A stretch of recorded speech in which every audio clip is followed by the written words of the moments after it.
Okay, ये है percentages video 5। ठीक है, ये वाली और आने वाली 3-4 वीडियोस में हम लोग एक पैटर्न फॉलो करेंगे। एक इजी क्वेश्चन मैं कराऊंगा कॉन्टेक्स्ट समझाने के लिए, फिर एक यूपीएससी का क्वेश्चन करेंगे और उसके बाद फिर एक क्वेश्चन होमवर्क के लिए होगा। तो टॉपिक है परसेंटेजेस ऑफ में comparing percentages of different numbers. जैसे कुछ क्वेश्चन होते हैं जिसमें तुम्हें 2 अलग अलग नंबर्स दिए होते हैं, उनकी अलग अलग परसेंटेजेस दी होती हैं और फिर हमें कुछ कंपेयर करना होता है। एग्जाम्पल के लिए ये हमारा पहला क्वेश्चन, इसका स्क्रीनशॉट लेते हैं। ओके, तो क्वेश्चन समझाता हूँ क्या कह रहा है। 2 लोग हैं, ए और बी, ठीक है, और इनकी मान लेते हैं मंथली अर्निंग्स दी हुई हैं। ए कमाता है 20,000 रुपये और बी कमाता है 15,000 रुपये।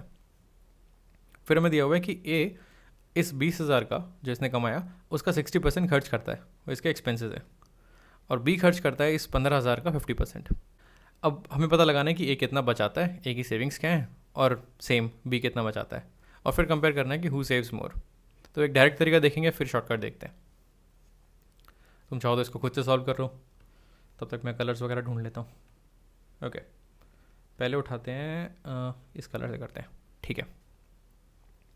तो पहले निकालते हैं एक्सपेंसेस। 20,000 रुपये का 60% कितना हुआ। अगर ये मेरा 20,000 है तो इसका 60% कितना होगा। ठीक है, वही मैं 10% वाला लॉजिक लगाता हूँ। 20,000 का 10% होना चाहिए डिवाइड बाई 10 यानी कि 2,000।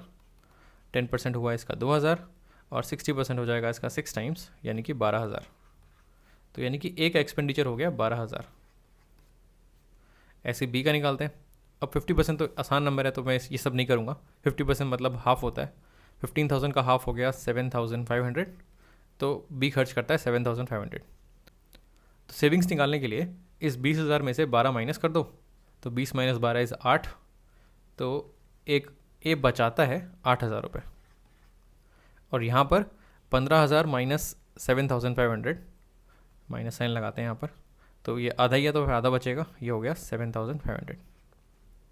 अब हम कंपेयर कर सकते हैं, हम देख सकते हैं कि यार यहाँ पर ए की सेविंग्स 8,000 है, बी की सेविंग्स 7,500 है, तो who saves more, A saves more, A ज़्यादा बचाता है। अब ये अच्छा तरीका करने का, कोई कुछ गलत नहीं है इसमें, बट यहाँ पर मैं एक ऑल्टरनेट मेथड समझाना चाहूँगा। मेथड क्या है, बट बेसिकली अप्रोच है, ऑलमोस्ट हर क्वेश्चन में काम आ सकती है तुम्हारे। तो जब भी तुमसे क्वेश्चन पूछा जाए तो तुम लास्ट जो क्वेश्चन तुमसे पूछ रहा है उसके बारे में 10-15 सेकंड सोचो। तुमसे इन द एंड पूछा क्या है, तुमसे पूछा है कि हु सेव्स मोर। क्या तुमसे पूछा है कि किसका एक्सपेंडिचर ज़्यादा है? नहीं, तुमसे नहीं पूछा एक्सपेंडिचर ज़्यादा है। तो एक ऐसा तरीका निकालने की कोशिश करो जिसमें तुम्हें ये बीच वाला स्टेप निकालना ही ना पड़े, इस स्टेप की ज़रूरत ही ना हो। तो वो कैसे करेंगे, एक बार मैं साइड में दोबारा डायग्राम बनाता हूँ, फिर बताता हूँ मैं कहना क्या चाह रहा हूँ। ए की अर्निंग्स हैं 20,000, ठीक है, ये तुम्हें गिवन है। बी की अर्निंग्स है 15,000। क्या मैं ये बीच वाला स्टेप स्किप कर सकता हूँ? क्या मैं सीधा सेविंग्स में आ सकता हूँ? Let's see. तो अब क्वेश्चन ये कहता है, परसेंटेज यहाँ पर काम आती है। क्वेश्चन कहता है कि ए 60% खर्च करता है, तो अगर 60% खर्च करता है तो पूरे 100 में से अगर ये 60 खर्च करता है तो बचा कितना? 40। ये अटक गया, हाँ, बचा कितना? 40। तो यानी कि 40% बचाता होगा। तो मैं सीधे बोल सकता हूँ कि ए की सेविंग्स कितनी है? 40%। इसी लॉजिक से बी की सेविंग्स कितनी है? 50%। तो बीच वाला स्टेप हटा दिया मैंने, मुझे इसकी ज़रूरत नहीं है, मुझे इसकी भी ज़रूरत नहीं है। मैं सीधा इन दोनों को कंपेयर करूँगा। तो 50% ऑफ बी हो गया 7,500, ये तो मुझे निकालना ही पड़ा। और 40% ऑफ 20,000 ये कितना हो जाएगा? इसका 10% है 2,000, 40 हो जाएगा 8,000। तो 8,000 और 7,500 सेम नंबर्स आ गए, बट मुझे वो सब्ट्रैक्शन वाला स्टेप करना नहीं पड़ा। और यहाँ से मैं फिर बोल सकता हूँ कि ए सेव्स मोर। तो ये जानबूझ के मैंने दूसरा मेथड इसलिए बताया ताकि तुम, बेसिकली प्रैक्टिस है, तो हर बार क्वेश्चन देखो और सोचो कि कितने स्टेप्स इसमें से तुम स्किप कर सकते हो आंसर निकालने के लिए। ठीक है, इसको सेव कर लेते हैं, इसको यहाँ रख देते हैं। ओके, अब करते हैं यूपीएससी वाला क्वेश्चन। ठीक है, इसका स्क्रीनशॉट यहाँ पर लगाते हैं। ठीक है, अब दिखने में बड़ा सा क्वेश्चन लग रहा है, बट करोगे तो तुम्हें लगेगा कि हाँ ऐसा ही एक क्वेश्चन तो अभी जस्ट सॉल्व किया है।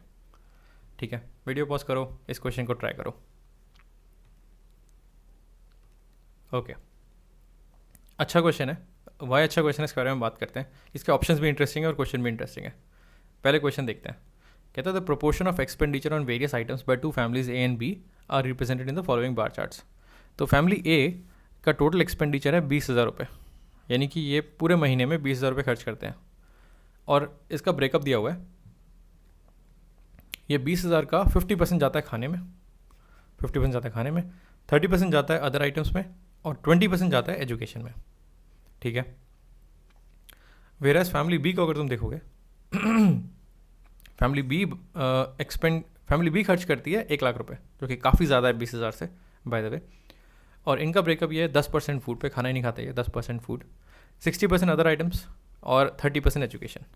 ठीक है। तो 3 अलग अलग चीज़ों पे खर्चा दिखाया हुआ है। टोटल मिलाओगे तो 50 + 20 + 50 + 30 + 20 100 बन रहा है। और यहाँ पर भी 10, 60, 30, 100 बन रहा है। ऐसी सैनिटी चेक है, देख लेना चाहिए।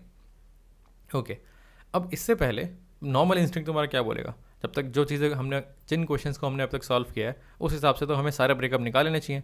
इसका 50%, 30%, 20%, सारी चीज़ें निकाल के रख लेनी चाहिए ताकि हम कंपेयर कर पाएँ। बट जब इतनी सारी चीज़ें तुम्हें निकालनी हो तो एक बार ऑप्शन ज़रूर देख लो। जानबूझ के क्वेश्चन रखा हुआ है ताकि हम इसके ऑप्शंस देख पाएँ। अगर तुम इसके ऑप्शंस पढ़ोगे तो तुम्हें पता लग जाएगा कि कंपेयर क्या कराना चाह रहा है। From these charts we can conclude that option A कहता है family A spend more money on food than family B. Option B कहता है family B spend more money on food than family A. C कहता है A and B spend the same amount on food. और D कहता है expenditure on food by family A and family B can not be compared. जैसे तुमने एक बार ढंग से क्या फटाफट भी अगर तुम इसके ऑप्शंस को देखोगे तो तुम्हें पता लग जाएगा कि ये जो अदर आइटम्स और एजुकेशन है ये मेरे काम का ही नहीं है। इस पूरे क्वेश्चन में मुझे सिर्फ परसेंटेज ऑफ फूड से मतलब है। तो मुझे क्या कंपेयर कराना है? फैमिली ए ने कितना खर्च किया फूड पे वर्सेस फैमिली बी ने कितना खर्च किया फूड पे। तो ए का देख लेते हैं। ए का है 20,000 टोटल, इसका कितना 50%। और बी देख लेते हैं। बी है 1 लाख रुपए और इसका 10%। अब इसका कंपेयर कर लो। 50% ऑफ 20,000 कितना होता है? इसका आधा, यानी कि 10,000। और 1 लाख का 10% कितना होगा? डिवाइड बाई 10, एक ज़ीरो चला जाएगा, ये भी 10,000 है। तो दोनों बराबर है। अब क्योंकि दोनों बराबर हैं तो मैं बोल सकता हूँ कि जो मेरा ऑप्शन सही ऑप्शन है वो है option C, family A and B spend the same amount on food. तो क्योंकि मैंने ऑप्शंस पहले पढ़ लिए, मुझे पता है कि यार इस पूरे क्वेश्चन में मुझे सारी परसेंटेज नहीं निकालनी होंगी, इससे टाइम बचेगा। ये कब तुम्हें पता होना चाहिए? जब तुम्हें लगे कि यार बहुत सारी कैलकुलेशन करनी पड़ेगी। तो एक बार देख लेते हैं कि निकालना क्या है। तो ये आया था 2015 में। ठीक है, परसेंटेज का क्वेश्चन है। पिछले क्वेश्चन और इस क्वेश्चन में एक ही चीज़ का डिफरेंस है कि इसमें तुम्हें बहुत सारी यूजलेस इन्फॉर्मेशन दी हुई है। गुड, इसको सेव कर लेते हैं। अब आते हैं होमवर्क पे। तो होमवर्क तुम्हारा ये है, सेम क्वेश्चन। इस बार मैंने फूड की जगह सब कुछ कैंसिल करके एजुकेशन कर दिया और फिर नेक्स्ट क्वेश्चन रख दिया कि find the same for other items. बस प्रैक्टिस करा रहा हूँ मैं कि फूड की जगह अगर अदर आइटम्स होता तो क्या होता, एजुकेशन होता तो क्या होता। मेरा चैलेंज तुमसे ये रहेगा कि भाई ये अब मैं इसको पेन पेपर से नहीं लिख रहा, बट मेरा चैलेंज ये है कि ये सारे ऑप्शंस तुम ओवरली करो विदाउट कैलकुलेटिंग। अब तुम इसका 30%, 60% तो निकाल सकते हो, बट तुम इसे मेंटली करने की कोशिश करो और देखो कि कौन सा आंसर सही आ रहा है नहीं आ रहा है। फिर देखो कितना टाइम लग रहा है तुम्हें सॉल्व करने में। तो ये तुम्हारा होमवर्क है। एक बार दोबारा देख लेते हैं कौन से क्वेश्चन किए हैं हमने। एक हमने ये वाला किया था, अर्निंग्स और एक्सपेंसेस वाला। ये बेसिकली फाउंडेशन क्वेश्चन था, पता लगाना चाह रहा था कि सेविंग्स किसकी ज़्यादा है। इसमें इंपॉर्टेंट चीज़ समझने वाली ये है कि तुम बीच वाले स्टेप्स गायब कर सकते हो। और फिर दूसरा क्वेश्चन ये वाला देखा था जिसमें हमने ऑप्शंस देख के पता लगाया था कि यार बाकी कुछ इंपॉर्टेंट नहीं है, सिर्फ फूड वाली चीज़ इंपॉर्टेंट है। कूल। तो ये हो गए टाइप 1 ऑफ कंपेयरिंग परसेंटेजेस। अगली वीडियो में हम ऑब्वियसली टाइप 2 करेंगे।